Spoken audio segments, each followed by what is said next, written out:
भंडारा जिल्हा सामान्य रुग्णालयात अस्वच्छता पसरली आहे। भंडारा गोंदिया जिल्ह्यातील तसेच मध्य प्रदेश राज्यातील रुग्ण उपचारासाठी भंडारा जिल्हा सामान्य रुग्णालयात येत असतात। दररोज हजारोच्या संख्येने रुग्ण या ठिकाणी येत असून ठिकठिकाणी सर्वत्र घाणीचे साम्राज्य पसरले आहे।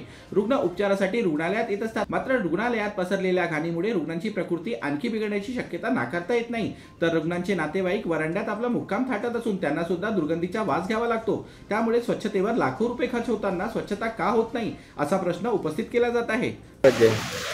आपल्याला माहिती आहे, महात्मा गांधी पासून आपल्या देशामध्ये स्वच्छता अभियान देशामध्ये राबवतात। करोडो अरबो रुपये त्याच्यावरती खर्चही होतात।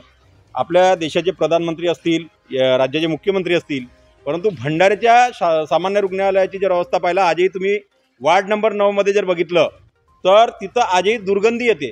पूर्ण दवाखान्याचा परिसर जर बघितलं, सगळ्या शासकीय कार्यालयामध्ये जी काही घास कटिंग वगैरे असेल ती सर्व केल्या जाते, ज्याला आपण गवत कापणं म्हणतो। परंतु या भंडाऱ्यामध्ये वार्डाच्या मागे असेल, बिल्डिंगच्या परिसरात असेल, जिकडे तिकडे घाणच घाण आहे। तुम्ही वार्डात जर गेले तर खर्रे खाऊन थुकलेले लोक असतील किंवा त्या दवाखान्याच्या चुकीच्या नियोजनामुळे तिथं इतकं दुर्गंधीने इतकं घाण आहे की रुग्ण इथं बरा व्हायला येण्यापेक्षा रुग्णाचे नातेवाईक इथून बिमार पडून जाण्याची वेळ या ठिकाणी सामान्य रुग्णालयावर आलेली।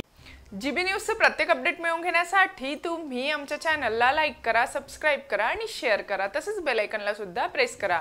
आपला जिल्हा, आपली बातमी, जीबी न्यूज भंडारा।